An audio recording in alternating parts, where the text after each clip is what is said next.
Welcome.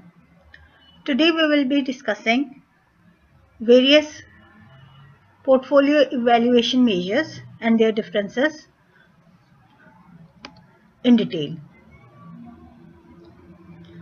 There are 6 risk-adjusted measures for evaluating the portfolio performances. We will discuss each of them one by one and eventually will compare the differences among these. First, we will be discussing the Sharpe ratio given by William Sharpe. Sharpe ratio is calculated as the ratio of excess portfolio return to standard deviation.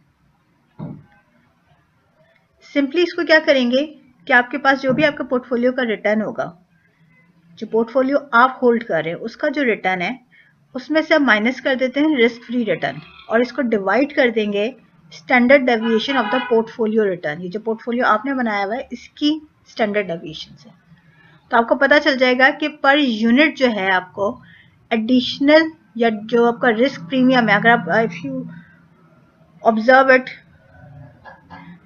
Closely तो ये जो आपका difference है basically ये आपका risk premium है।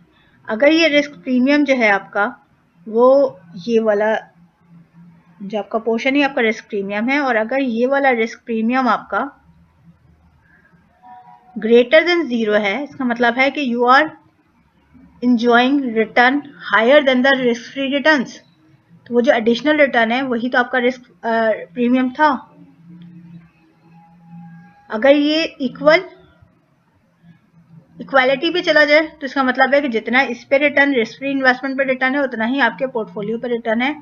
तो for a risk averse individual like me तो I would not be investing in the risky assets, फिर मैं रिस्क फ्री इन्वेस्टमेंट में इन्वेस्ट कर लूंगी। मुझे क्या जरूरत है इस रिस्क को उठाने की जब मुझे उतना ही रिटर्न मिलना है जितना मुझे रिस्क फ्री इन्वेस्टमेंट पे मिल रहा है। For conditions of having risky investment या risky portfolio this should be greater than 1, this should be greater than 0। अगर ये आपका लेस देन 0 हो जाए तो ऑब्वियसली फिर तो आप इसके अंदर किसी भी तौर पे, इसका मतलब क्या होगा, इसको इंटरप्रेट कैसे करेंगे आप कि आपको जो रिटर्न मिल रहा है वो आपको रिस्क फ्री इन्वेस्टमेंट से भी कम मिल रहा है। यहाँ पे अगर 10% रिटर्न मिल रहा था आपको रिस्क फ्री इन्वेस्टमेंट पे, तो यहाँ पे हो सकता है आपको 8% रिटर्न मिल रहा हो, तो इसका -2 यानी कि लेस देन 0 का जो आपका डिफरेंस आएगा। तो ऐसी सूरत में तो आप इन्वेस्टमेंट में इन्वेस्टमेंट का डिसीजन लेंगे ही नहीं, आप you will B withdraw your funds from such investments. इस जो शार्प रेशियो होता है इसको आप रिवॉर्ड टू वेरिएबिलिटी रेशियो भी कहते हैं ना। ये आपका रिवॉर्ड का पोर्शन है जो आपको रिटर्न मिल रहेगा, एक्सेस रिटर्न जो है वो आपका रिवॉर्ड ही है ना, ये आपका रिवॉर्ड का पोर्शन है। और ये आपका वेरिएबिलिटी इसलिए बोला है इसको क्योंकि यहाँ पे ये टोटल रिस्क है, स्टैंडर्ड डेविएशन है ना, और हम ऑलरेडी ये एस्टैब्लिश कर चुके हैं। तो जो आपकी सिंपली स्टैंडर्ड डेविएशन है वो तो आपका टोटल रिस्क को रिप्रेजेंट करती है, उसके अंदर डाइवर्सिफाइबल रिस्क और नॉन डाइवर्सिफाइबल रिस्क दोनों इंक्लूडेड है, इसीलिए इसको वेरिएंस से अटैच किया गया है या फिर variability reward to variability ratio कहा गया है। जिन पोर्टफोलियोज के अंदर गिवन ऑल एल्स इक्वल आपका जो हायर शार्प रेशियो होगा वो हायर रिटर्न्स को या हायर पोर्टफोलियो परफॉर्मेंसेस को शो करेगा।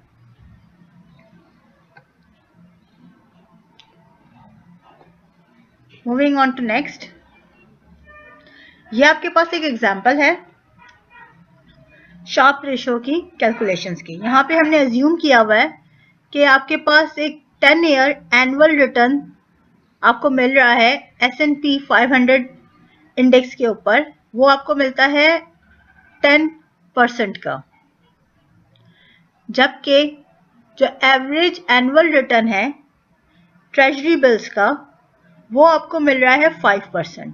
अब ट्रेजरी बिल्स यहाँ पे as an indicative of risk free investments लिए गए। इसके ऊपर जो आपको इंटरेस्ट मिल रहा है, जो रिटर्न मिल रहा है, वो आपको मिल रहा है 5%। जो मार्केट का इंडेक्स था उसके लिए आपके पास जो वो था स्टैंडर्ड डेविएशन है वो 15% है ओवर अ 10 ईयर पीरियड। अब ये कुछ पर्टिकुलर फंड्स हैं जो आपको रिटर्न देने हैं और आपने इनको कंपेयर करना है। यहाँ पे जो इन्फॉर्मेशन आपके पास गिवन थी ये आपके पास मार्केट से रिलेटेड इन्फॉर्मेशन है। फंड ए जो है वो आपको रिटर्न दे रही है 10% का, जबकि फंड बी जहां पे भी आपने इन्वेस्ट किया हुआ है वो आपको दे रहा है 12% और फंड सी जो है वो आपको 8% दे रहा है। एज कंपेयर टू मार्केट जो है आपका जो फंड बी है वो आपको ज्यादा रिटर्न दे रहा है, जबकि फंड सी जो है वो आपको मार्केट के मुकाबले में लेस रिटर्न दे रहा है। अब हम इसको इसकी अटैच्ड स्टैंडर्ड डेविएशंस के साथ और शार्प रेशो कैलकुलेट करके इसको रैंकिंग चेक करेंगे। फंड ए जो था उसका रिटर्न 0.10 था, इसमें से हमने माइनस कर दिया रिस्क फ्री इन्वेस्टमेंट का जो रिटर्न है विच इज योर 5%, और उसको डिवाइड कर दिया टोटल स्टैंडर्ड डेविएशन के टोटल रिस्क से, जो 0.95 इसका टोटल डेविएशन का अमाउंट था। तो आपके पास इसकी वैल्यू आ गई 0.52। लाइकवाइज आपने फंड बी और फंड सी के लिए भी कैलकुलेट कर ली। अब अगर इन रेशियोज, इन वैल्यूज को आप देखें तो यहाँ पे हम we have already establish that the higher the Sharpe ratio the better the investment. तो यहाँ पर हाईएस्ट शार्प रेशियो जो आया है वो आया है फंड बी का 0.233, ये हाईएस्ट शार्प रेशियो है। उसके बाद फिर फंड सी है और लास्ट में फंड ए है। इसी हिसाब से यहाँ पे रैंकिंग हुई हुई है। फंड बी जो है उसको आपने फर्स्ट रैंक किया है प्रेफरेंस लेवल पे, कि अगर आप सबसे ज़्यादा आप जो इन्वेस्टमेंट की चॉइसेस करेंगे तो सबसे पहले आप इसको सेलेक्ट करेंगे, फिर सेकंड नंबर पे सी को सेलेक्ट करेंगे और थर्ड नंबर पे आप फंड ए को सेलेक्ट करेंगे। तो ये रैंकिंग जिसकी आई है ये शार्प रेशो के हिसाब से आई है। शार्प रेशो बेसिकली आपको उसने यहाँ पे अगर आप गौर से करें तो अपने उसने पर यूनिट ऑफ रिस्क जो है आपको एडिशनल रिटर्न बताता है कि एक एडिशनल यूनिट ऑफ रिस्क के लिए आपको इतना रिटर्न जो है वो मिलेगा। नेक्स्ट जो हमारे पास मेजर है वो है Treynor reward to volatility ratio. Treynor जो था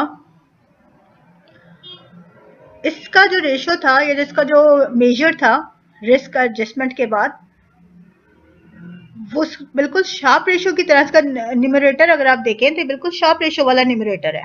इसने पोर्टफोलियो के रिटर्न में से माइनस कर दिए रिस्क फ्री इन्वेस्टमेंट वाले रिटर्न को, लेकिन जिसका डिनोमिनेटर है इसके अंदर इसने टोटल रिस्क नहीं लिया, इधर इसने जो है सिस्टमैटिक रिस्क लिया है, नॉन डाइवर्सिफाइबल रिस्क। इसने कहा कि इसका जो कॉन्सेप्ट था वो ये था, ये कहता है कि जो नॉन डाइवर्सिफाइबल रिस्क होगा वो तो आप कंट्रोल कर चुके हो पूरा पूरा, जो आप नहीं कर सकते कंट्रोल वही सिर्फ रिस्क होता है। दूसरा नॉन डाइवर्सिफाइबल रिस्क जो है उसको इसने इनकॉर्पोरेट किया था, लेकिन डाइवर्सिफाइबल रिस्क को इसने इनकॉर्पोरेट नहीं किया था, इसीलिए इसने इसको बीटा से डिवाइड किया। Now we already know what is beta. Beta is simply the responsiveness of the portfolio returns to the market returns.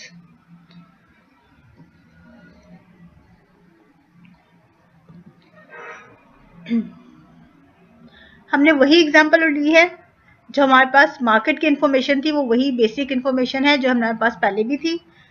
अब जो हम लोगों ने फंड्स के रिटर्न्स लिए हैं वो हमने पहले फंड्स के लिए, फंड ए के लिए हमने 12 लिया है, फंड बी 15 है, फंड 10 सी जो है वो आपके पास 10% है।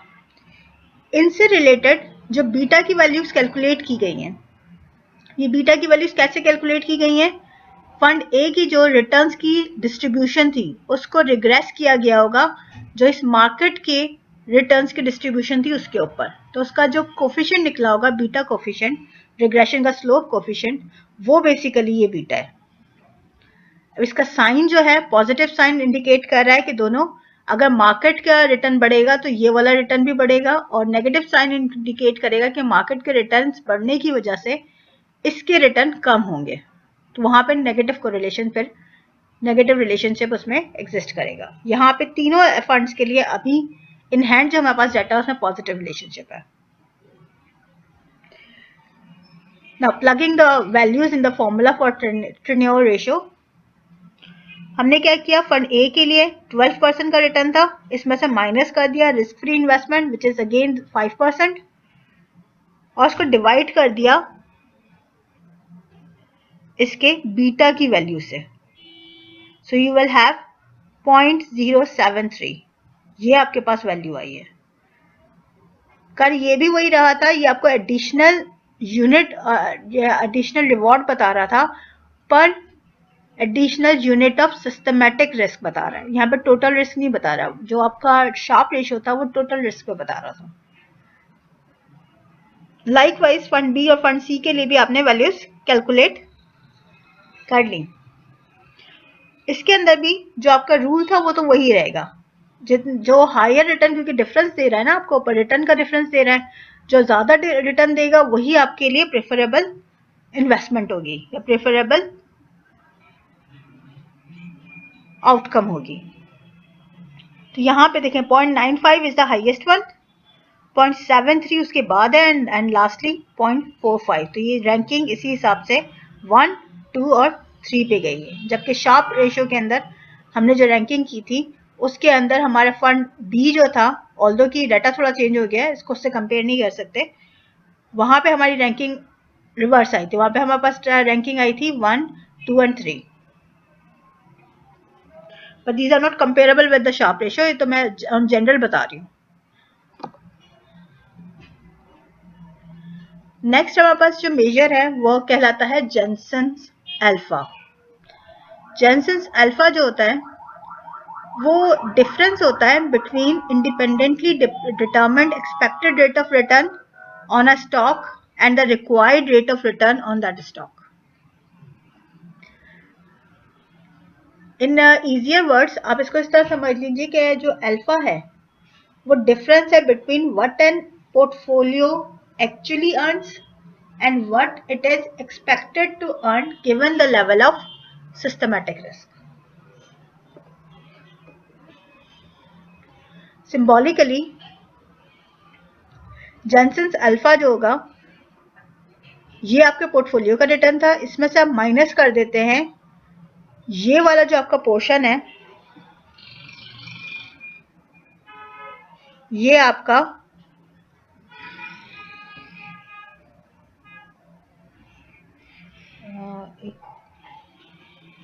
ये वाला पोर्शन जो है आपका, ये एक्सपेक्टेड रिटर्न का पोर्शन है, जो कि अगर आपको याद हो तो आप लोग कैपिटल एसेट प्राइसिंग मॉडल से इसको प्रेडिक्ट करते हैं।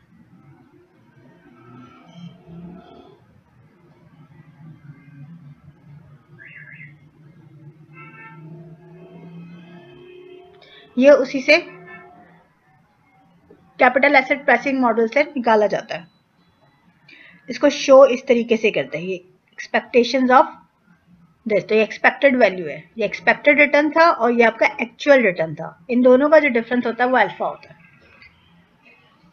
जब आप इसको कैपिटल एसेट प्राइसिंग मॉडल से निकालते हैं तो ऑब्वियसली आपके पास ये बाहर वाला माइनस नहीं होता और आप क्या करते हैं, आप रिस्क फ्री इन्वेस्टमेंट में ऐड करते हैं ये वाली टर्म को, तो आपके पास रिटर्न आता है। यहाँ पे क्योंकि बाहर माइनस था, हमने डिफरेंस लेना था, इसलिए इसके साइंस चेंज हो गए थे। यहाँ पे भी क्योंकि अब यहाँ पे हमने पर यूनिट ऑफ रिस्क नहीं किया, यहाँ पे हम एब्सोल्यूट टर्म्स में बात कर रहे हैं, रिलेटिव टर्म्स में बात नहीं कर रहे।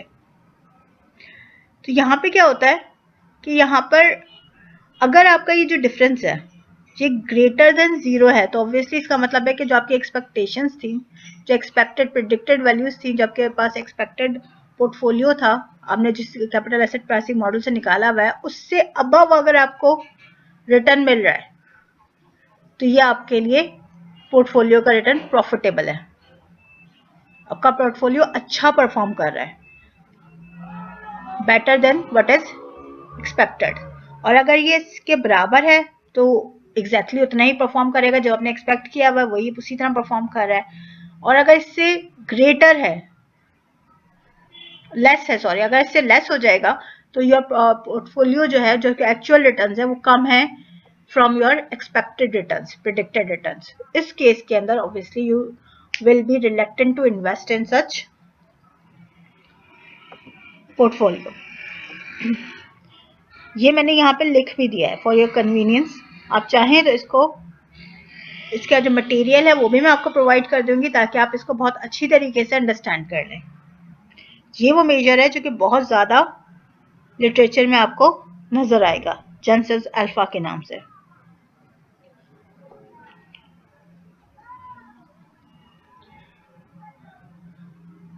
Moving on to see the example of Jensen's alpha. Okay, यहाँ पर बाकी सारी इंफॉर्मेशन हमने स्टिल वही सेम इंफॉर्मेशन लेके चले हुए। जो आपका फंड ए का रिटर्न है वो 12% है, फंड बी का 15% एंड फंड सी का 10%। ये आपने सबसे पहले यहाँ पे जो कैलकुलेट किया हुआ है वो एक्सपेक्टेड रिटर्न कैलकुलेट किया हुआ है, इसीलिए यहाँ पे आपने रिस्क फ्री इन्वेस्टमेंट लिखी। ये आर है आपका, आर एफ प्लस बीटा। जो बीटा है इस फंड का, इस पर्टिकुलर 0.95 इसका फंड की वैल्यू, बीटा की वैल्यू थी, वो उसको मल्टीप्लाई कर दिया मार्केट के रिटर्न से, और रिस्क फ्री जो आपका ये वाला पोर्शन है ना, ये वाला देखिए, ये वाली जो चीज है इसको समटाइम्स जो है कुछ बुक्स के अंदर या कुछ जगहों पे इसको मार्केट प्रीमियम के नाम से भी शो किया गया है, क्योंकि आपने जब सिक्योरिटी प्रीमियम निकाला था तो उसके अंदर आपने उस पर्टिकुलर स्टॉक के जो रिटर्न था उसमें से रिस्क फ्री इन्वेस्टमेंट के रिटर्न को माइनस किया था, तो आपके पास इक्विटी का रिटर्न प्रीमियम निकला था ना, रिस्क प्रीमियम निकला था। इसी तरह इसको भी आप मार्केट का प्रीमियम या मार्केट का रिस्क प्रीमियम कह सकते हैं। This is also your risk premium, लेकिन ये मार्केट का रिस्क प्रीमियम है।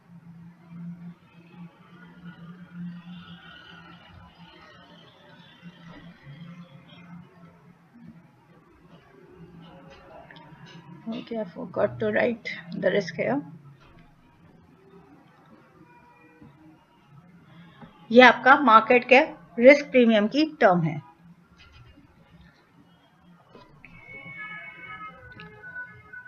तो ये वाला जो आपका पोर्शन है 0.1 में से जब आपने माइनस कर दिया रिस्क फ्री इन्वेस्टमेंट को, रिटर्न को, तो आपके पास ये आपका मार्केट का रिस्क प्रीमियम का अमाउंट है। मार्केट के रिस्क प्रीमियम को आपने मल्टीप्लाई करवाया सेंसिटिविटी वाले कोफिशिएंट से, विच इज योर बीटा, और उसके अंदर आपने ऐड करवा देते हैं रिस्क फ्री इन्वेस्टमेंट को, तो आपके पास एक्सपेक्टेड रिटर्न आ जाता है उस पर्टिकुलर स्टॉक के लिए, जो कैपिटल एसेट प्राइसिंग मॉडल से भी आप निकालते हैं। यही आपके पास इक्वेशन बनती है कैपिटल एसेट प्राइसिंग मॉडल के लिए। अब जब आपके पास एक्सपेक्टेड वैल्यूज तो आ गई, ये वाली सारी जो एक्सपेक्टेड वैल्यूज हैं 9.75%, 10.3% एंड 10.5%, इसको आप एक्चुअल रिटर्न्स में से माइनस करेंगे तो आपके पास अल्फा की वैल्यूज आएंगी। अब देखिए यहाँ पे जो पहला स्टॉक था, पहले स्टॉक के लिए जो अल्फा आया था, क्योंकि ये इससे कम था तो आपके पास ग्रेटर देन 0 अल्फा आया है, 2.25 अल्फा की वैल्यू आई है। दूसरे वाले के अंदर और हायर वैल्यू आई है, लास्ट वाले के अंदर आपके पास नेगेटिव अल्फा की वैल्यू आई है। तो इसका मतलब क्या होगा कि जो नेगेटिव अल्फा वाली वैल्यू है, दिस शुड नॉट बी, अगर if you are taking me as an investor, so I would not be investing in the fund C.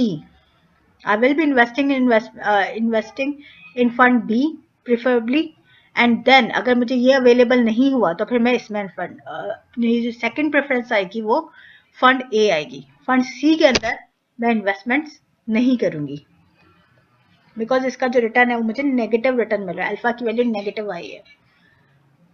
लेकिन मुझे क्योंकि रैंकिंग करनी थी तो यहाँ पे मैंने रैंकिंग इसकी कर दी है।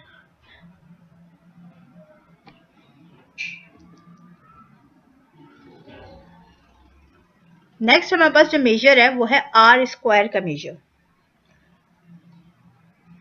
फ्रॉम द रिग्रेशन एनालिसिस हम जानते हैं कि आर स्क्वायर जो होता है वो वेरिएशंस इन डिपेंडेंट वेरिएबल्स को बता रहा होता है, which are explained by the variations of explanatory variables, कि कितने परसेंट वेरिएशन होगी डिपेंडेंट वेरिएबल की, वो एक्सप्लेन कर रहा है आपके independent variable as a whole, सब मिलके उसको कितना एक्सप्लेन कर रहे हैं। इसके अंदर जो आर स्क्वायर कैलकुलेट किया जाता है वो वही रिग्रेशन है जिसके अंदर आप पोर्टफोलियो के रिटर्न्स को रिग्रेस करते हैं मार्केट के रिटर्न्स पे, यहीं से आपने बीटा निकाला था। इसका जो आर स्क्वायर होगा वो आपको बताएगा कि कितना अच्छा ये एक्सप्लेन हो रहा है, इसके जो रिटर्न्स है वो कितने ज्यादा इस पर डिपेंडेंट है। अब आर स्क्वायर की वैल्यू हायर, आर स्क्वायर का मतलब क्या होगा कि आपका जो बीटा है, जो ये वाले रिटर्न्स है, ये इसको ज्यादा एक्सप्लेन कर रहे हैं। इसकी जो वेरिएशंस आ रही हैं, इसके जो ऊपर नीचे वैल्यूज जा रही हैं, जो चेंज हो रही हैं वैल्यूज, उसकी ज्यादातर वजूहात किसकी वजह से, मार्केट की चेंजेस की वजह से।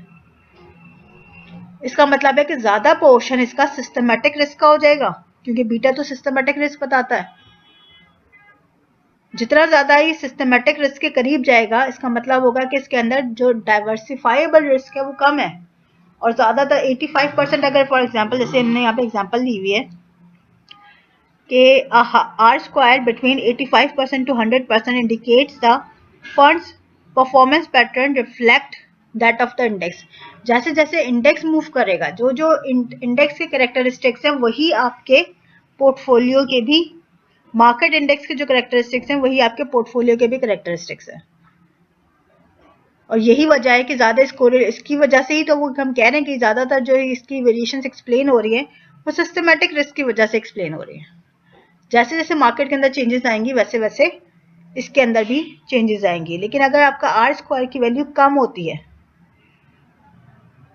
फॉर एग्जाम्पल 0.2 0.3 कम की तरफ जा रही है, मतलब जीरो की तरफ अगर जा रही है वो, तो इसका मतलब क्या होगा कि आपका जो रिटर्न्स की वेरिएशन है वो सिस्टमेटिक से ज्यादा नॉन सिस्टमेटिक रिस्क पर डिपेंडेंट है, यानी कि वो मार्केट के रिस्क से अटैच कम है, जबकि फर्म स्पेसिफिक रिस्क से ज्यादा अटैच्ड होगी।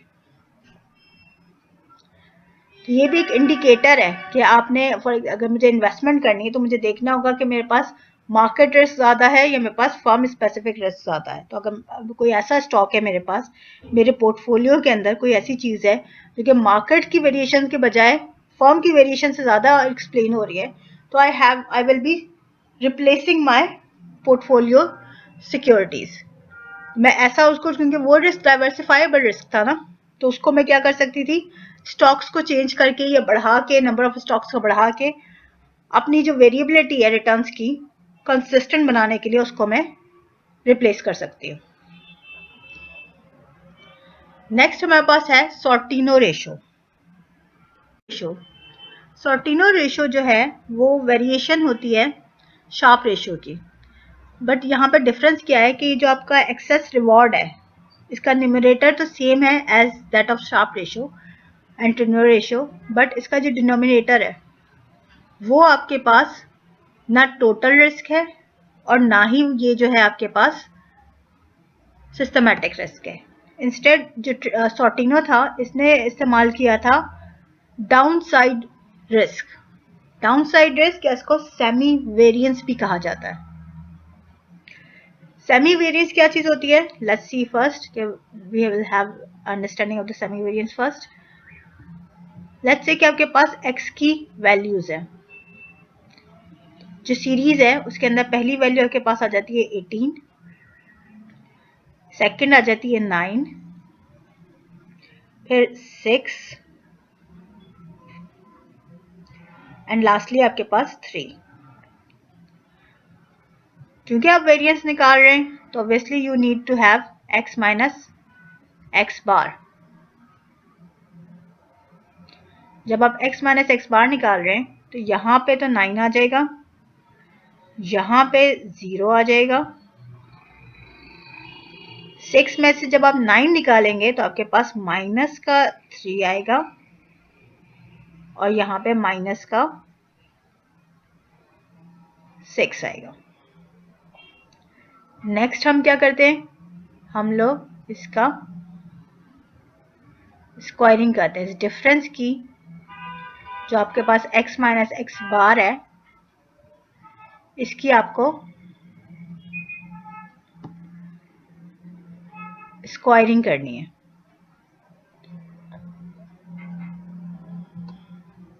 जब आप इसकी स्क्वायरिंग करेंगे तो ये हो जाएगा आपके पास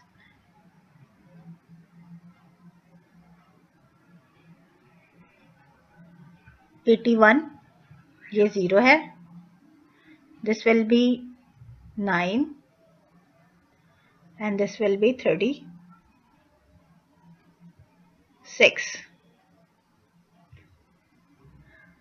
अगर आप इसकी वेरिएंस निकालते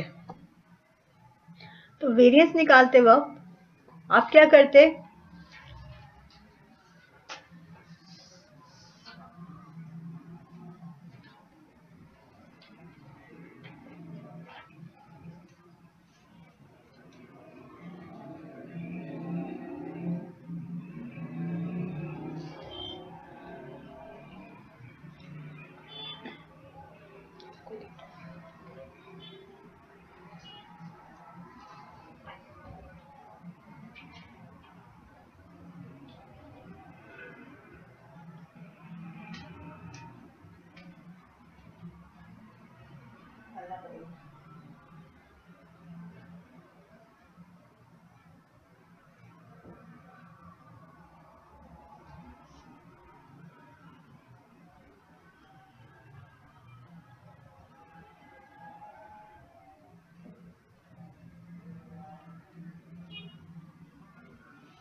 अगर हम इसकी वेरिएंस निकालेंगे तो इसका जो टोटल सम यहाँ पर आना चाहिए वो आपके पास आता 126। 126 को जब आप डिवाइड कर देंगे 4 से तो आपके पास वेरिएंस निकल के आती है। योर वेरिएंस वुड बी, अगर आप इसके लिए वेरिएंस निकालें तो it would be equal to 126 divided by number of observation हमारे पास 4 ही मैं इस वक्त कंसीडर कर रही हूँ। So it will be equal to, अगर आप सैंपल लेंगे तो फिर 3 कर लीजिएगा,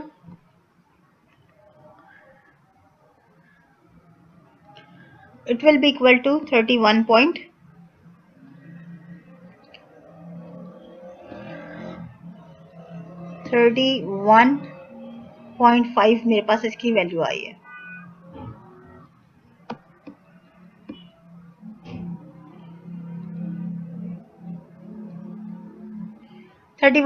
इसकी वेरिएंस की वैल्यू आई है। लेकिन जब आप सेमी वेरिएंस की बात करते हैं तो सेमी वेरिएंस क्या होती है, डाउन साइड रिस्क। क्योंकि जब आप इन्वेस्टर्स की बात कर रहे होते हैं तो मेरे लिए अगर जो मेरी एक्सपेक्टेशन है यहाँ पर ये जो 9 है ये एवरेज वैल्यू है ना हमारे पास, ये हमारी एक्सपेक्टेशन है। इस वैल्यू से ऊपर अगर रिटर्न मुझे मिलता है तो वो मेरे लिए रिस्क नहीं काउंट होगा, मेरे लिए फायदा ही काउंट होगा। मेरा रिस्क है कि इस एक्सपेक्टेशन से कम वाला अगर रिस्क रियलाइज हो जाता है तो वो मेरे लिए रिस्क है। इसीलिए जब आप डाउन साइड रिस्क की बात करते हैं तो आप डेविएशंस जो लेंगे वो नीचे वाली लेंगे, ये वाली डेविएशन मीन से नीचे वाली डेविएशंस के साथ आप कैलकुलेट करते हैं। तो मेरी जो डेविएशंस निकलेंगी वो यहां से निकलेंगी, इनका summation. So when you add, जब आप सेमी वेरिएंस की बात कर रहे हैं, इसको मैं इंडिकेट कर देती हूँ आपके लिए फाई डाउन साइड वेरिएंस से, जो मैंने ऊपर फॉर्मूले में सिंबल इस्तेमाल किया हुआ है। So it will be equal to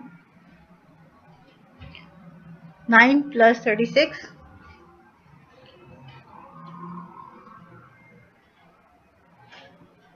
ये आपके पास आ जाएगी 45।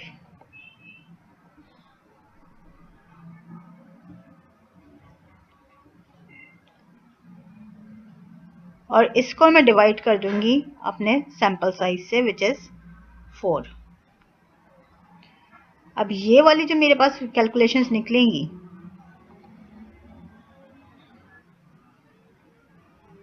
11.25, ये मेरे पास सेमी वेरिएंस की वैल्यू आएगी।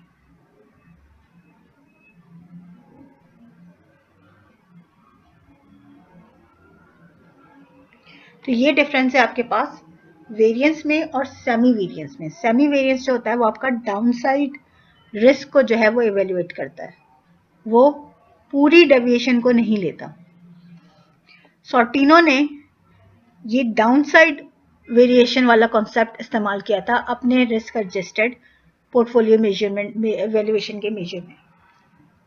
इसीलिए इसका फॉर्मूला इस पर्टिकुलर रिस्पेक्ट से डिफरेंट है, वरना इसका न्यूमरेटर जो है वो आपका सेम है और देता ये भी रिस्क के ऊपर ही है, लेकिन ये डाउनसाइड रिस्क यानी कि जो आपको हार्म करेगा उस रिस्क के हिसाब से इसने अपने रेशियो को एडजस्ट किया था। अब यहाँ पर मैंने डायरेक्ट डाटा क्योंकि प्लॉट कर दिया है, तो मैंने कंसीडर किया यहाँ पे कोई म्यूचुअल फंड ए है जिसके अंदर जो एनुअलाइज रिटर्न है वो 15% है और इस रिटर्न की जो डाउनसाइड डेविएशन है वो 8% थी। फंड बी के लिए 12% रिटर्न है और डाउनसाइड डेविएशन जो है उसकी वो 5% है। रिस्क फ्री रिटर्न इस एग्जाम्पल के अंदर हमने 2.5% लिया हुआ है।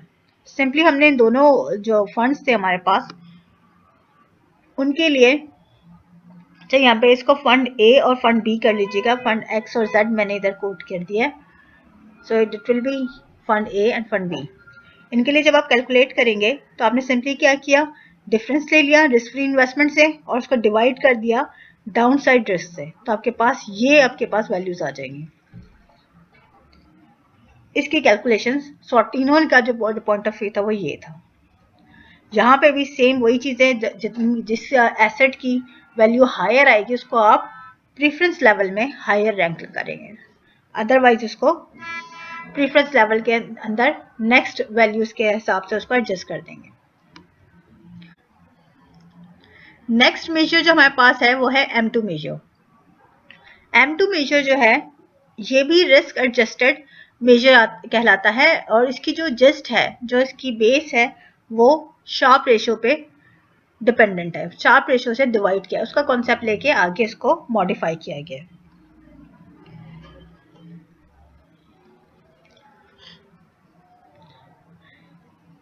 जैसे हम नॉर्मली अभी तक सारे उसमें देखते आ रहे हैं कि हम लोग क्या करते हैं, हम लोग रिस्क प्रीमियम निकालते हैं, पोर्टफोलियो का रिस्क प्रीमियम। इन्होंने भी सिंपली वही काम किया हुआ है। पहले डी से इसने इसको डोनेट किया था, इसने पोर्टफोलियो के रिटर्न में से रिस्क फ्री इन्वेस्टमेंट के रिटर्न को माइनस किया और उसके बाद उसे स्टैंडर्ड डेविएशन जो टोटल रिस्क था उससे उसको डिवाइड कर दिया। तो यही आपका शार्प रेशियो का फॉर्मूला था, इसीलिए इसको कहते हैं कि इसने शार्प रेशियो से ड्राइव किया हुआ है। ये इसका शार्प रेशियो का फॉर्मूला था। उसके बाद इसने क्या किया कि ये जो शार्प रेशियो का आपके पास मेजर आया था, इससे इसने मल्टीप्लाई करवा दिया जो आपका सिस्टमैटिक रिस्क था। सिस्टमैटिक रिस्क से मल्टीप्लाई करवाया और उसके अंदर रिस्क फ्री रिटर्न को जो है ऐड करवाया। तो अगर मैं इस फॉर्मूले को थोड़ा सा एडजस्ट कर दूं तो ये फॉर्मूला, इसके अंदर एस की वैल्यू दोबारा पुट कर दूं तो डी यहाँ पर एज इट इज आ गया, मल्टीप्लाई हो गया और ये रेशियो बन गया कि आपका जो सिस्टमैटिक रिस्क है वो टोटल रिस्क का कितना परसेंटेज बनेगा। ये इस तरह का एक रेशियो बन चुका है। इससे अपने प्रीमियम वाले रिटर्न को मल्टीप्लाई कर रहा है और फिर इसको ऐड कर रहा है। इसने ये रिटर्न का रिस्क एडजस्टेड रिटर्न के लिए इसने इवेल्युएशन के लिए फॉर्मूला बनाया था। अब ऑब्वियसली यहाँ पे भी जितनी हायर वैल्यू होगी उतना अच्छा होगा। Where S is the Sharpe ratio और जो ये आपका गैमा सिग्मा बी है ये आपके पास स्टैंडर्ड डेविएशन है of the excess returns for some benchmark portfolio against which you are comparing the portfolio in question.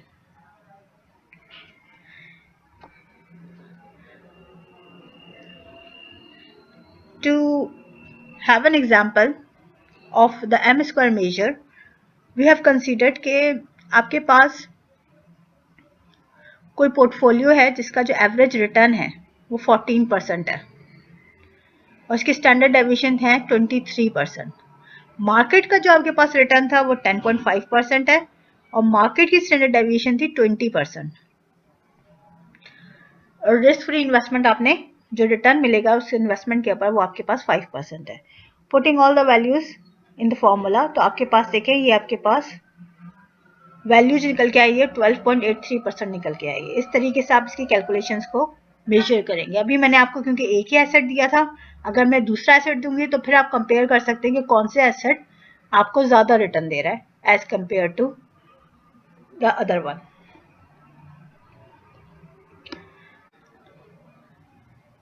जो सारे मेजर्स अभी हमने डिस्कस किए हैं इनके आपस में भी कंपैरिजन पॉसिबल है। इसके काफी सारे पॉइंट्स तो आपकी बुक में मेंशन है, जो मटेरियल मैं आपको प्रोवाइड करूंगी उस मटेरियल के अंदर ये डिटेल में लिखा हुआ है। यहाँ पे मैं सिर्फ थोड़े से की पॉइंट्स आपको बताती जाऊंगी। हमने ऑलरेडी ये बात डिस्कस कर ली है कि जो आपका टोटल रिस्क था वो सिस्टमैटिक रिस्क और नॉन सिस्टमैटिक रिस्क पर डिपेंडेंट था। तो शार्प रेशियो और टेन्योर रेशियो आइडेंटिकल रिजल्ट उस वक्त देंगे जब आपके पास शार्प रेशियो के अंदर से जो डाइवर्सिफाइबल रिस्क है वो खत्म हो जाए। अगर कोई एसेट ऐसा है जो कि सिर्फ और सिर्फ एक्सप्लेन हो रहा है मार्केट की फ्लक्चुएशन से, यानी कि सिर्फ और सिर्फ डिपेंड कर रहा है वो सिस्टमैटिक रिस्क पे, तो उन पर्टिकुलर एसेट के लिए चाहे आप शार्प रेशियो कैलकुलेट करो चाहे आप टेन्योर रेशियो कैलकुलेट करो, उनकी वैल्यू सेम आएगी, उनकी रैंकिंग सेम आएगी। लेकिन अगर उसके अंदर उस पर्टिकुलर एसेट के अंदर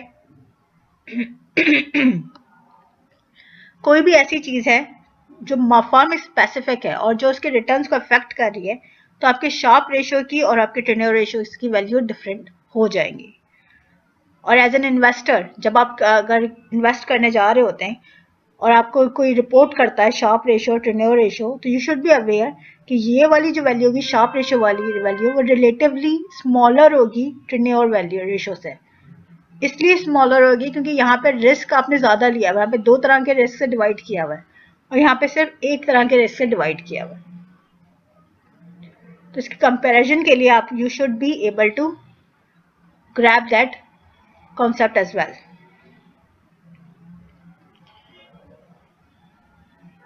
अच्छा, नेक्स्ट क्या होगा कि आपके पास इसी तरीके से और भी बहुत सारे कंपैरिजन पॉसिबल्स हैं जिनको मैं सबको यहाँ पे डिस्कस नहीं कर रही हूँ क्योंकि they are too easy to understand by simply reading them from the material which I will be providing you.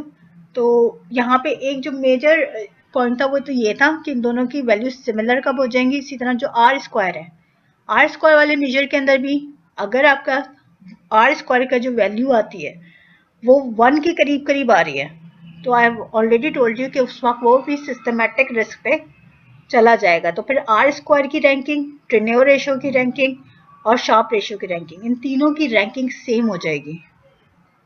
लेकिन अगर उसके अंदर नॉन सिस्टमैटिक रिस्क इन्वॉल्व हो जाता है तो फिर शार्प रेशियो अच्छी रैंकिंग प्रोवाइड करेगा, ना कि टेन्योर या आर स्क्वायर मेजर्स। जो आपका जेनसन अल्फा है, अल्फा जो है वो आपका रिलेटिव मेजर नहीं है क्योंकि उसने उसको पर यूनिट ऑफ रिस्क से डिवाइड नहीं किया था, उसने जो है आपको एब्सोल्यूट मेजर दिया है।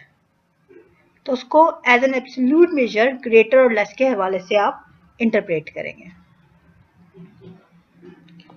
This is all for now.